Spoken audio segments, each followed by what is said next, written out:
Hello, hello. Today's guest is someone I know both as a friend and honestly as someone who's helped me become the version of myself running this business. Kayla MacArthur is a coach who works at the intersection of strategy and self. She blends human design and astrology into her coaching in a way that I had never really seen done well until I worked with her myself. Kayla and I have also built something together, the current version of her Sustainable Success Sanctuary curriculum.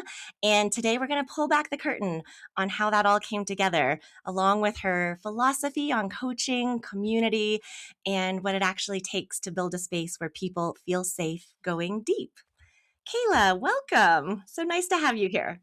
Alexis, it's so good to be with you here today. I'm so excited for our conversation. I have been so excited for this conversation as well. And I should add that you have been at it for a while. You've been having your own business for over 11 years now. It's been a long time. I think I started back in 2015. Nice. So, yeah. There's not many people in the coaching space who can say that. So hmm I'm also grateful to learn from your wisdom. Thank you. Well, yeah, I'm so excited to dive in.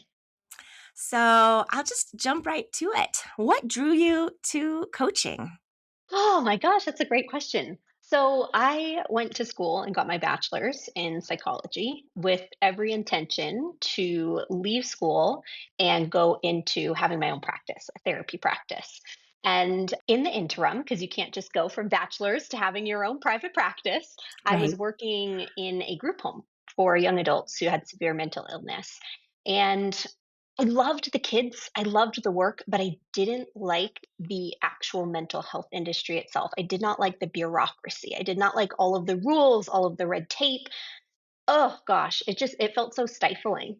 Yeah. And I was never encouraged, or I never saw a path forward as a business owner. My family, they were all people who had careers. They went and got the degree, they got the career, they stayed in the career for many years. They did one thing their entire lives. And so I didn't have a role model per se of like, oh, you can actually step out and have your own business.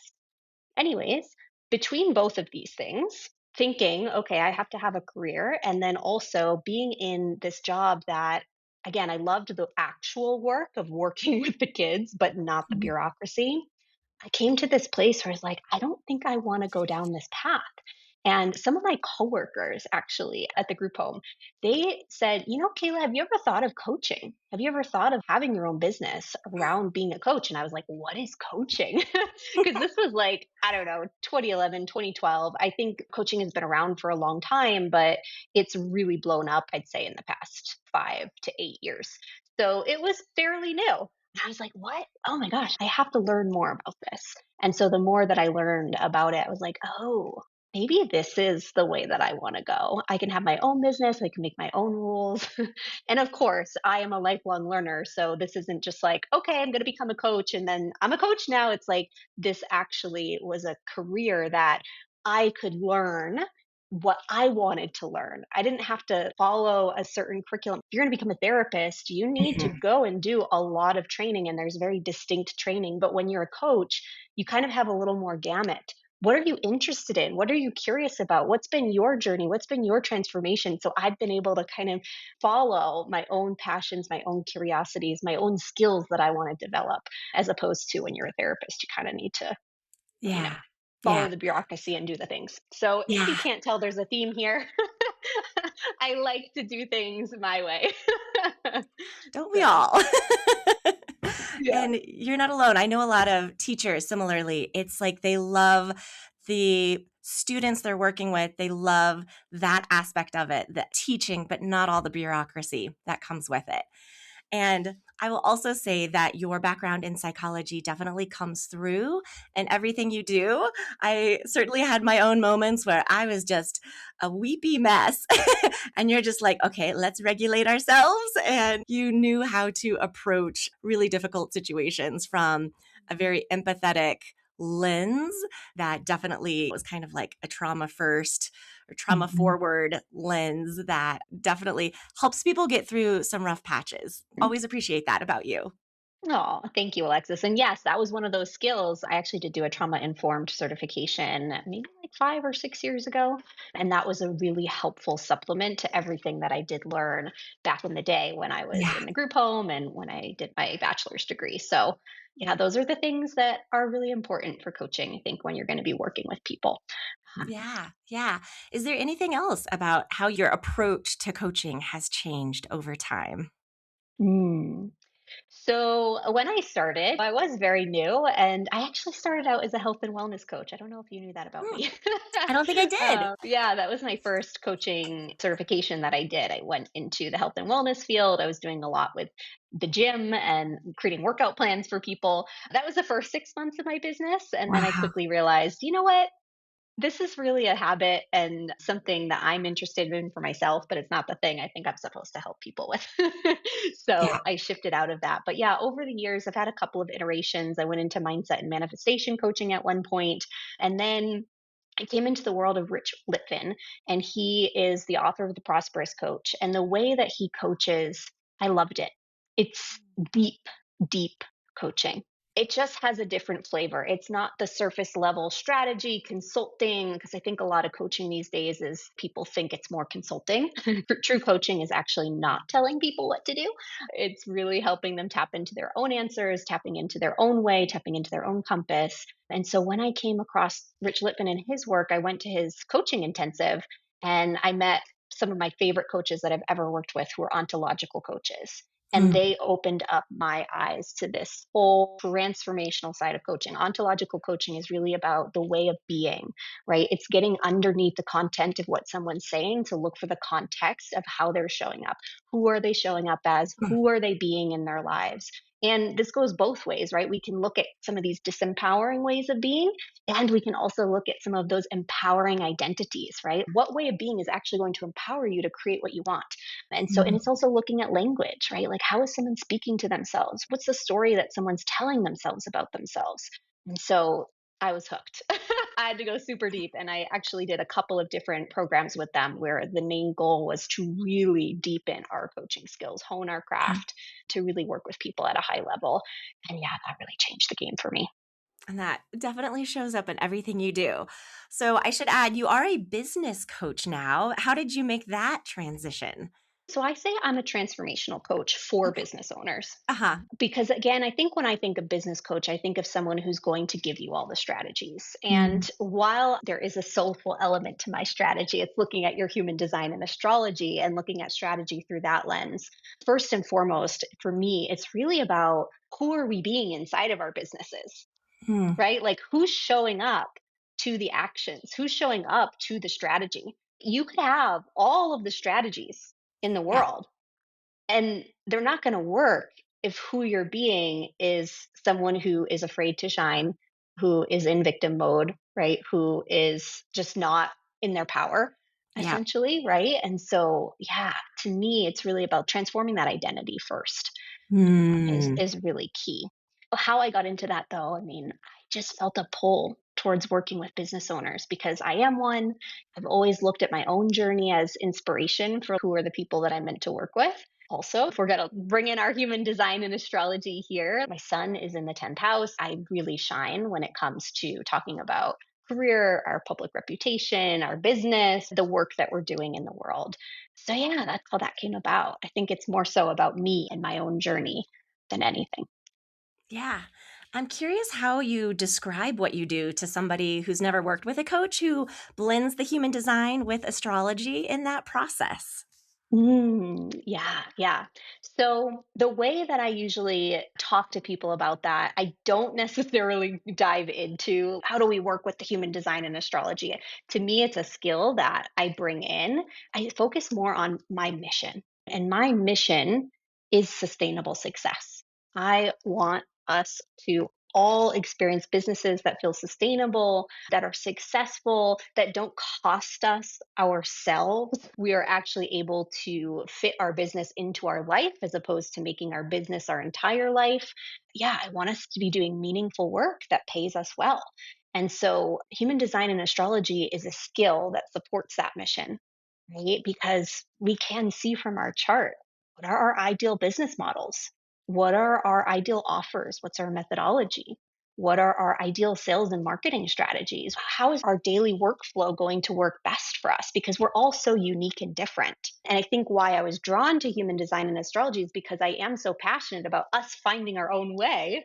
And to me, human design and astrology, it gives us language for our own way. I mean, it's very rare that I have someone come in and be like, this doesn't resonate. I think that happened like once or twice, out of hundreds and hundreds of people. So, Sure. yeah. And so I think it gives us a level of customization to how we are designed to create sustainable success, how we are designed to create a business that feels meaningful, that feels sustainable, and that pays us well. Kudos to that. Yeah.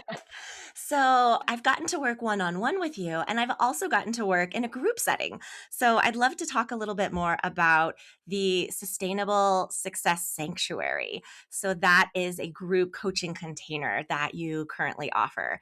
So, tell me a little bit more about how some of the evolution of that program. Well, first, I just have to say, Alexis has had a huge hand in making this program what it is today. Honestly, it is light years away from what it first, from the Aw, first iteration. thank you. And I have to thank you so much for really making it into what it is because this round has by far been the best. It's blown my mind. And the other two were great, but I think I needed to do them the way that they Mhm. were at first because that's the thing. I think a lot of us as business owners, we think, oh my gosh, it has to be perfect right out the gates. And that's Yeah. not actually how it gets perfect, right? That's No. not how it becomes its best version. Probably everything that you first do might have a little bit of suck to Mhm. it. Even things Because I still do, I feel like, "Oh, I could do that better." There's always better. but it's through that doing, right? It's through Mhm. the actual action of taking it on and putting it together and running it through that you actually get to see, oh, these are places where I need to improve or change. So the Yeah. first version was very much, oh gosh, Alexis, you would cringe. The first version was very much so just a series of essentially master classes, kind of from the old paradigm. Each class had a focus, and it was very much so me talking at people. There was discussion. I did bring in room for discussion, but it was very information heavy. It was a lot of information to cram into Yeah. 3 sessions, essentially 3 like classes. Yeah. And then we had a final call where we did a kind of a group coaching to apply and integrate what they had learned. That was the first version. It was way less investment than it was. So I think it worked for that moment in time. And then afterwards, I realized, gosh, that was a lot of information. I think what we need to do is actually double the amount of classes so that we can break apart some of the information, not have it so information heavy. We can leave some more room for discussion and Mhm. conversation. And so the second time they did that, it turned into a 4 class session to an 8 class session. And we had them Mm. every single week. But again, it was still very much so me being kind of the teacher, sharing what I had to share, and then asking them to discuss. It still just felt too much, too Mhm. Mhm. overwhelming. Yeah. And it's interesting even talking about the number of sessions because a lot of people come to me, they already have the idea of what modality it's going to be in, how many sessions. And then it's like the last thing they think about, well, what's the goal? And yeah, some goals you can accomplish in 3 very finite sessions, and some goals they need a bigger container. And so it was wonderful that you recognize this is valuable information. I know what I'm trying to get across, and let's expand the container instead of just trying to cram more into less time. I would also say, I think you dialed back. I know you cut stuff because it was less about how much information can we give. That's not where the value comes from. The value comes from, hey, how can we create a space for the participants to really integrate and apply? And there is so much conversation and interaction in every call and between every call because that's where the work comes. And gosh, even in a 90-minute session, your portion of speaking to the group or leading the group, you're really not lecturing. You have some standalone videos that we do outside of the live calls. But on the live calls, you're probably not speaking more than 20 of those 90 minutes from my perspective, but that's a big So shift. And that was the shift. It was part me feeling like, you know what, I really want to make this less of a teaching experience and more of a Mhm. group coaching experience. But it was also you and learning from you. We've been in each other's world since I think like the end of last summer. And Alexis Mhm. has great content, by the way. So if you have not dove into her content, she is just amazing. And I picked up so much from just Mm. witnessing your content, learning from your content. And Mm. also, I've learned from one of your clients who you helped with her curriculum. I've learned from her. So it's like a trickle down. Everything's Mhm. coming from Alexis. So, yeah, so I learned, you know what? If you are going to create curriculum, first and foremost, like you said, what's the end goal? What do you want participants to be able to do Mhm. afterwards? And Mhm. so that became the filter for why am I teaching about this? That has nothing to do, well, it has a little bit to do, but Yeah. like it could be woven into the curriculum in a different way to make Mhm. it actually like usable. Yeah, it's so hard to recognize that for yourself when you're so close to the content because everything is valuable to you. We all go through this where we become an expert and we remember the excitement and we see the value of every little piece. And it's hard to remember what it's like to be a novice or beginner or nope, they just need the easy wins. They need the clear transformation. They don't need to become the experts yet. That takes time. We don't have to give them everything. Let's focus it. And when you have really clear learning outcomes, it's easier to make decisions on what stays and what goes.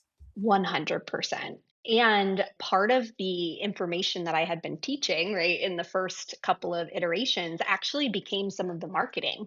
Like I realized Mm, that, you know what, actually, this needs to be more talked about in the marketing. We need to illuminate that this is the actual problem. So it's almost like I was teaching the problem at first when that could go into the marketing, and mm, then we could teach the actual solution in the right. curriculum. Right. Yeah. Use the So, time more wisely. yes, Yeah, for yes. sure. So, Mhm. how does it feel that you are not the giver of all information and the focus of every group call? Gosh, it feels so good. I think what I'm most excited about and proud of is that I actually have an asset in my business now. I have Mm, something that I will be able to use again. It was a lot of work going into it. Like, I think the last module 5, I probably put in like 24 hours doing that module mhm. from start to finish. And now I won't have to do that again because that was another thing that was exhausting me was I was getting onto these calls and teaching the same exact stuff over and over again. And I'm like, but I said it so great the first time. Like, I don't Right. want to, like, how do I duplicate that? And like, this is exhausting trying to prepare. Yeah. So it feels really freeing and it feels really exciting. And I think that because I hired you and I did it right this time, I don't feel like I need to redo it. Right. Like, where the Mhm. other times I kind of felt like, oh, I got to like tweak this or do this. I feel Mm. really solid about what I've created. It feels like Yeah. something that I'll be able to use over and over again. Right, right. You have that evergreen material, and then you can spend your energy getting to know the different clients in your world, the participants in each program, because their needs, it will be different. I always think that's the exciting part. And that's why it's fun to be live with people because it's never the same experience twice. But like you said, you don't have to spend all your energy repeating the same content over and over again. You can just react to what's in the moment. And I like that the way you've set up your program is everybody gets a turn. It's not just everybody's waiting for their one on one with you during a live call. It's like, no, we're this community together, helping each other out and going through the reflective process and making our goals and our plans and bouncing ideas off of one another. So everybody is a resource in the program. So it feels like a true mastermind versus, oh, you are the leader and the bearer of all knowledge. We all have valuable experience to bring. 100%. And that's something I learned from my ontological mentors was like Mm, really when you're group coaching, it's not about just, okay, you get 5 minutes, you get 5 minutes, you get 5 minutes. mhm. You actually get to create this experience for everyone. And I mean, if you've ever been in that setting, and if any of the listeners have ever been in that setting, for me personally, I tend to tune out. right? But when you Definitely. are an active participant, when you're weaving between participants, when you're asking Mhm. participants, hey, what are you seeing? Or do you have an insight to share, right? It keeps everyone engaged, it keeps everyone present. Yeah, it's the first time I've experienced that where we bounce around. We'll go around the circle, but we're not taking our full turn. It's like, okay, I want you to think on that. We're going to come back. And so it feels, yes, very interactive. And that hour and a half goes by like that because you're not just waiting for your turn. It's like, oh, everybody's needs are kind of connected to everyone else's. Yeah. Fun how that works out. I also think something that's pretty unique in your world. Everybody says they love community, but very few people I feel have opened up the space to allow that depth of interaction and conversation to really happen. And I do think it comes from something around feeling that our value comes from our knowledge and how we Mm. share that with the world. Not that it's bad to give a lot, but we focus all the value on what am I giving versus what space am I creating for people to interact. But I shouldn't put words in your mouth. I want to also say that I think something very important about creating community is starting with that psychological safety. And Mm. it takes time to do that, but the benefit is so worth it. And that's something I've noticed you're really good at helping to ground people into the space, making sure everybody feels safe because for the more meaningful change, you need to be vulnerable. You need to go deep and you need to feel like it's okay to do that with the people in the room. 100%. And I think that that was something that I did not have in the first round of the sanctuary, but it became really apparent that I wanted to create more of a sense of community and connection in the second round. And that has carried on to this round, of course, too. But I think it is so worth it when you are having a group program to really lay the foundation of connection for the members to each other, right? Hmm. Like they are going to be able to be vulnerable. They're going to open up more. They're going to get what they came for more when they feel connected to one another, right? Like, I don't want to share what I'm really going through with someone I don't know.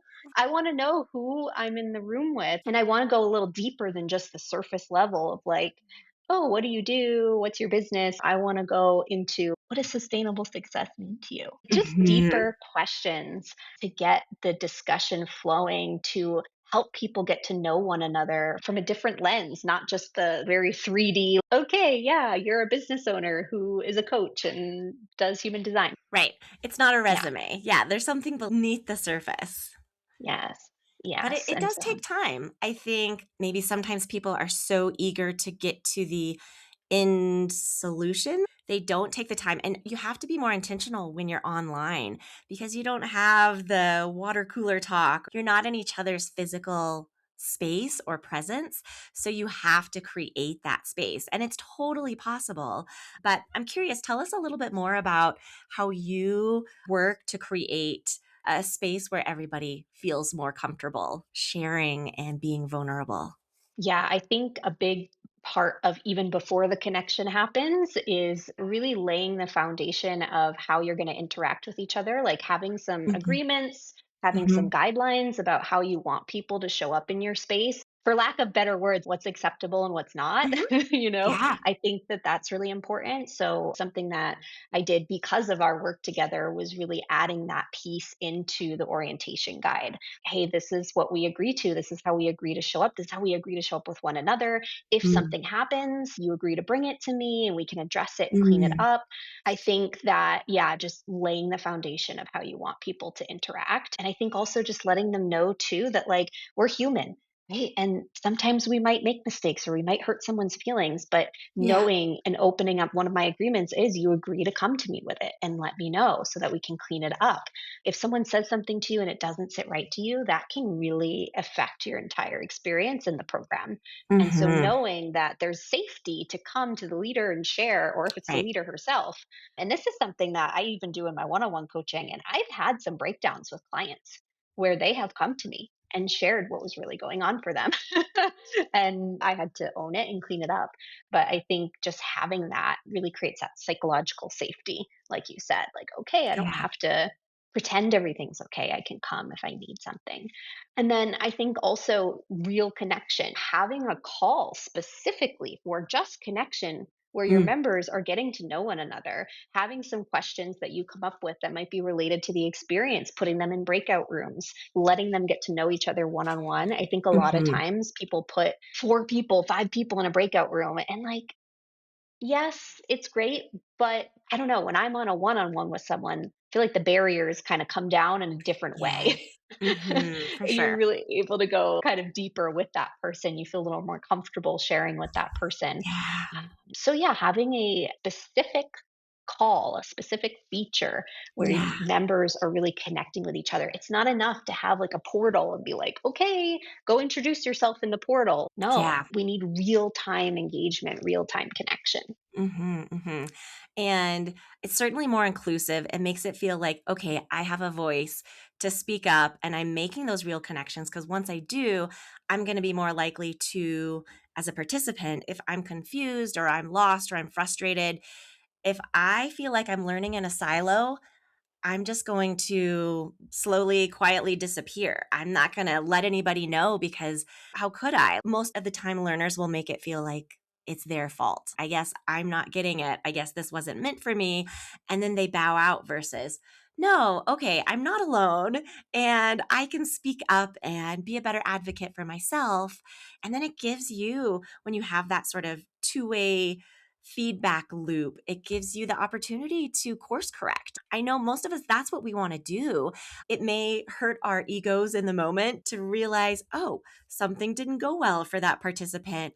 But it's going to repair that relationship tenfold when you can show them, oh, I genuinely care. Let me help to make it better versus, no, I'm perfect. I can do no wrong. If you don't like it, go somewhere else. That's not the MO that most of the heart centered coaches I know want to follow. But we have to create space for that because it's a very vulnerable position to speak up when something's not going well and to let others know when you're having a hard time. But you're going to get so much more out of it when you have that community who has your back and wants you to succeed and loves you on your good days and your bad. Yeah, yeah. And not only does it help the learning outcome and actually create the transformation, personally for me, the community is an added value. When you make connections that continue on after a program, that is a gift that keeps on giving. You can make your program so much more valuable by just facilitating connection between the Yeah. members to create lifelong colleague relationships, friendships. Evan is a perfect example. One of my Mhm. collaborators, I met him in a group program and we traveled together, and there was a lot of intimacy that was created in that program. I'm still friends with him 6 years later, Mhm. and we've become collaborators, referral partners. That program that I was in is still bringing Mhm. me value from that connection. Yeah, I don't think we can skip over connection and creating community in our offerings as coaches. It's more than just the coaching itself. The whole experience, when structured well, that's what really elevates and continues to be the gift that keeps on giving. Yeah, Yeah. yeah. So, what does good curriculum mean to you now that Mm. it didn't 5 years ago? Oh, that's such a good question. It's definitely changed since Alexis came in my world. To me, I think good curriculum is simple, it's Mm. focused, and it's really about integration. It's not about piling more on. It's not about teaching Mm. everything you know. It's a journey that people walk. And as they walk through each step, it becomes a part of them. And it's not just teaching, right? That's only one part of it. It's also about having activities, right? Having moments for the participants to actually use what they're learning. That's what helps them to integrate. And it's also about leaving space. I have the sanctuary the way that it is because I wanted to have a 5 module curriculum, but we still have 3 more calls once the modules are done. So that Mhm. also gives people a chance who maybe they're a little slower, right? Maybe they have a lot Yeah. going on and they can't complete it. It gives them time. I think when we have spaciousness and when there's room to breathe, Mhm. it allows the learning to really sink in. Yeah, that topic means a lot to me because my doctoral dissertation was actually around accelerated online learning, how to design and deliver these programs in very quick, short amounts of time. Yes, there is a need sometimes, like, gosh, we got to get doctors trained quickly, like, we need them out in the field. There's a whole variety of reasons why we are shortchanged on time in our lives and we need to get to things quickly. But I think what usually is lost in those is that social connection and the time for truly integrating the learning long term.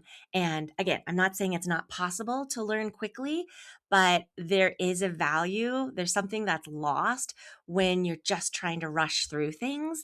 And I think for content that's more about personal growth and change, it needs the space and the time. Learning new informational content is one thing. Yes, there's ways to learn that quickly, but to really integrate something into your personal life, it takes time. And I value that even in your sanctuary program, you space it out 2 weeks between every call. And you're not giving us new content between those weeks. You're giving us time to integrate and practice the content instead of piling on more because the value actually, like you said, it comes in simplifying things and just giving space to having that opportunity to make it your own, to practice it. So I think that is something amazing. That is a big shift for many in the coaching industry. Yeah, and I will say too, the other thing that I now see curriculum as, and this is all you, is there is a proper sequence. Mm, It's not just about like, okay, I want to teach about this topic, so I'm going to put this here. Like, no, there's a proper sequence. What they first learn is the skill that they need to have before they can learn the next thing. And then, yeah, bringing that skill back as a thread throughout the entire thing is another piece. So, yeah, really quality learning. It's not just one and done. It's okay, great. We learned this previously, but we're going to use it again. It's not like we're just moving on and every lesson is independent. There is a through thread that builds and grows. And so by the end, you really do have new skills, not just new things you've heard about, but new things you can actually do and demonstrate a quality that's been learned. Yeah, I think there's two sides. There's the teaching, but then there's the learning that you need to give participants support and opportunity to really practice. and can we just say too, this is for all the business owners who are thinking about really dialing in on their curriculum. Can I just say it was so much easier to market this program Mhm. because I knew what the transformation was and I knew the steps that it was going to take to get them there, right? I knew I could tap into who are they being before the program and who are they being after the program because the Yes. curriculum was designed to bring them from that first way of being to the second way of being. And then now I don't have to change the marketing next time because that was another thing. It's like sometimes I think when you don't have a strong curriculum, you're having to redo it each time and then it's Mhm. slightly different. You're talking about it slightly different. And so Right. this just really made the marketing so much easier. Or expectations from the participants don't match what they're actually getting.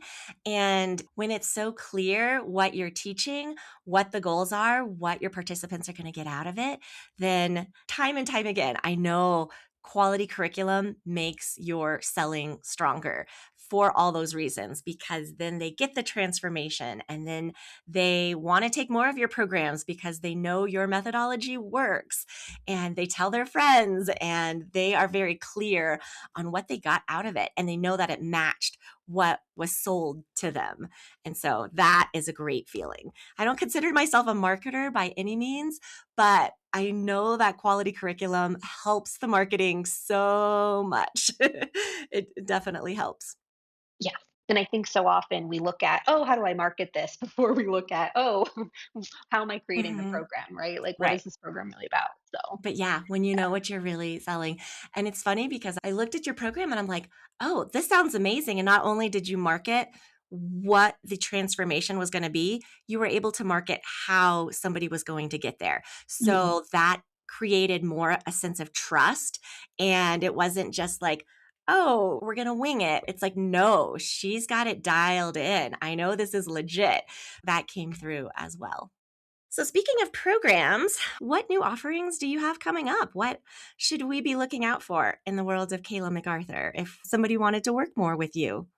Yeah, yeah. So speaking of just what we were speaking about like once you know how you're getting someone somewhere, it makes it so much easier to market. I've actually brought some of our philosophy into my one-on-one. Yeah, I've really mapped out the journey of how someone is going to get where they are going to go, and it is just mind-blowing. So let me tell you a little bit about reinvention.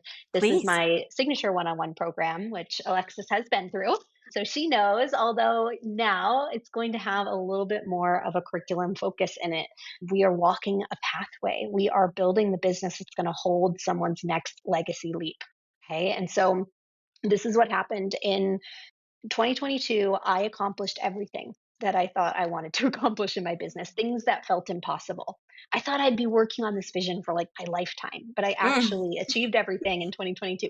Published author, booked out practice, moved abroad, right? Like it was incredible. And at mm, that point, instead of looking at, well, what's the next vision that I'm working towards, I actually put all of my energy into maintaining the business I had built. And while there's nothing wrong with that, what I find is that life is all about change, right? mhm. Life is about evolution. And there's a paradox to sustainable success because in order to sustain your success, you need to be open to evolution. It's not about hanging on to the thing that got you where you are, right? Because we evolve as people, we become new people, different people. And so our businesses need to evolve alongside of us. And when we don't, when we resist that evolution, they quietly start to break down, right? And that's Yeah. what happened to me. I didn't have a vision to replace it. I threw all my energy into maintaining, and everything that worked before stopped working. And I was hiding who I really was with human design and astrology. I was not bringing those gifts into my work, even though they were dying to come through. And so, what needed to happen was a total reinvention of my business. I needed to clarify what is my next legacy leap. And Alexis knows this from the curriculum, right? Mhm. In the sanctuary. What is that vision that I'm working towards? What's the thing that's going to make me feel alive? Because when we know that, we feel alive, we feel Mm, clear, we take action, we are so excited to build what we're building. But when yeah. we don't have that North Star that's guiding us, it's easy to just kind of stagnate and fall Mhm. off and just get confused and lost, right? Yeah, and when it So feels forced, it's not the magic that flows through people. You lose your magnetism when yes. you're just Yes. forcing it. I know, but for those who might not, what is a legacy leap? So a legacy leap is that vision, right? A legacy Mhm. leap is you've reached this vision in your business, right? So you've made Yeah. this leap. Everything has come Mm, true. mm, What's that next one that you're making? Right? Instead of just, okay, I'm going to throw everything into maintaining what I yeah. built, what are you reaching for next? And I'm not someone who's like, okay, you can't be present in your life. You need to be constantly focused on the future and always building towards that thing. Like, no, you can Sure. be present and grateful for what you have, and you can still have that vision that you're working towards. And this is not something that's going to happen overnight. It's not a goal like next month, I'm going to have 5 clients. It's like, Yeah. no, this is a vision. This is something that you are working towards. It's not going to be something that you could possibly achieve overnight. It's going to take at least two to Mm, five years. And it's probably a little bit impossible, right? Like you're sitting here now and you're like, can I but really do that? sure. you But we know? need that. We need that for Yes. sure. Yes. And so that is the legacy leap. And so in reinvention, that is what we're focusing on, right? First, we're clarifying what's your next legacy leap because someone's coming into reinvention, they're Mhm. feeling like the business is off. There's just something not working. They're Mhm. pushing, and nothing's working like it once used to, right? Yeah. Like they kind of dream of like escaping the business. It's kind of like a dark night of the soul for the business. Yeah. And when they come into reinvention, that's the first thing we do. We clarify their next legacy leap. And then we bring in human design and astrology. What does human design and astrology say about your ideal business model? Right? What does it say about your offers, your sales and marketing, your daily workflow? And how do we look at the current business and what needs to be released and Mm, what do we need to fill in and how can we shift it so that it actually aligns with your design? It honors your energy instead of mm, depletes it or feels performing, right? It's like yeah. actually feels like you. It's not Yeah. just piling on more. Yes. It's like your way, right? You get to really Yeah. tune into your way. Right. And from there, we create the goal for our work together. What are you going to be working on over these 6 months? And then you receive the support, right? That's the coaching. That's the, oh my gosh, I'm taking action on towards my legacy leap and I'm coming against this obstacle. I need support. Or, hey, you know what? I really want to shift my business model to match what I learned about in my human design and astrology. So how do I do that?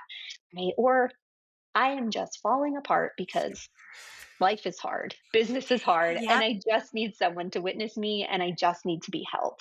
So that's reinvention. And that is what I'm going to be offering. It's always enrolling, but for this next month and a half until August 18th, I am offering a bonus session. It's the reinvention audit. And so usually you just get a guide, your sustainable success guide that kind of maps out your human design and astrology Mhm. across your business. But in this audit, we get to talk about those pieces. What am I letting go of? What do I want to bring in from the guide so that you feel more prepared when you are going off into the 6 months of support around what you're building and what you're creating. Awesome. Awesome. And if somebody wants to learn more or connect with you, where would be the best place to find you? So probably Instagram or my website. On Instagram, my handle is at Kayla MacArthur and my website is kaylamacarthur.com. Awesome. And we'll definitely link both in the show notes. Yay! Anything else we left off today that you want to touch on or leave audiences with? Well, I just can't speak highly enough of Alexis. So if you are listening, if you've been listening to this podcast, if you've been feeling the pull to work with her, just do it. Your business will thank you, right? This isn't just about curriculum. This is about your client experience. This is about giving your clients the transformation that you're promising them. This is about you feeling confident as a practitioner.